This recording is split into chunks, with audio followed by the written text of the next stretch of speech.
is every man's worst fear. I wish to God this was a skit, but it's not. Let's let it play. All right, the doctor walks in and tells me I'm in good health, but I'm sterile. I'm like, what you talking about I'm sterile? I got 3 kids. I don't make no damn sense to me. I don't understand I'm sterile. I don't know. It blows my mind. You know, I got 3 kids. One's 15, one's 12, one's 7. So I'm like, I don't understand that. So anyway, I go home and I just start thinking, it's got to be my kids. But I started thinking about the fact that every time we watch like those Ancestry.com commercials, they come on and my wife kind of always turns the channel. I'm like, why you always turn it? I notice you always turn the channel. She's like, those are stupid. They don't even work. And I'm like, anyway, I started really thinking. I'm like, if I'm sterile, and the doctor said I've always been sterile. It's not like something that it always been genetically since I was born. I started thinking, I'm like, man, I'm going to have to go ahead and get these kids tested. You know, I really didn't want to. I wanted to believe that my wife wouldn't do this to me, but I have to get my kids tested. So I secretly get a little sample of all of them. I go to the damn, the Ancestry.com place or whatever. And anyway, get them tested. Then I think about this. My wife got a birthday coming up. We got to throw this big birthday bash. We already even planned on it. So, basically I got the whole birthday bash planned. And then basically what happens is I get all of our families there, birthday bash. I get the popular mixologist in town. Chief of police comes because he works with my wife sometimes at our company. So chief of police, this whole big thing, because I want to make a big splash. It's her birthday, you see? So what ends up happening at a certain point, we bring the big birthday cake out. You know those big birthday cakes you see on the movies? Got one of those big ones. And then I had a woman come out and she hold up the sign that said, "You lying bee."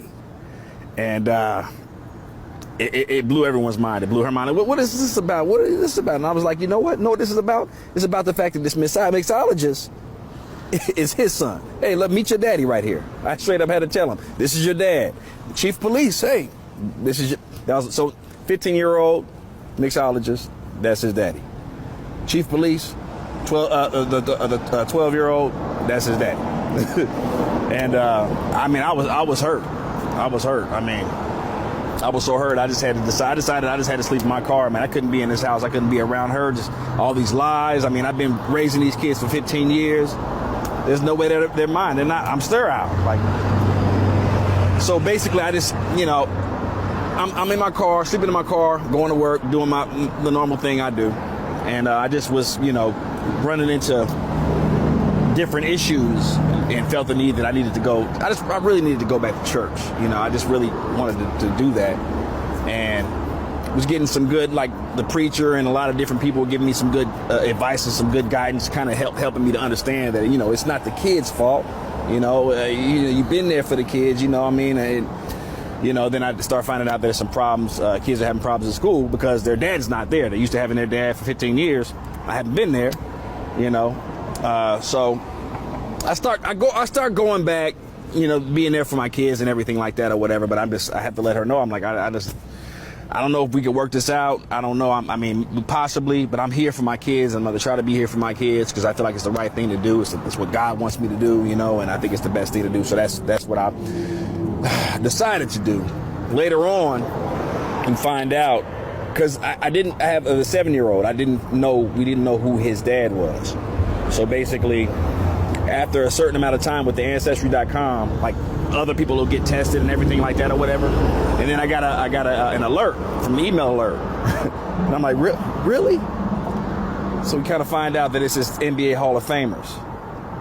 I'm like, I was tripping. I'm like, this can't be the case. I go and ask her, I'm like, who's his dad?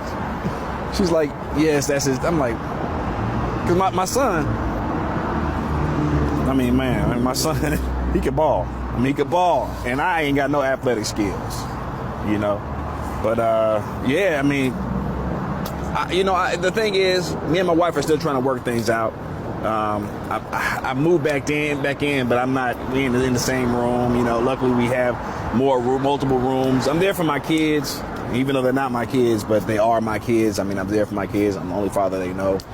So I've been doing the best that I can with this whole situation. One thing I'm not gonna do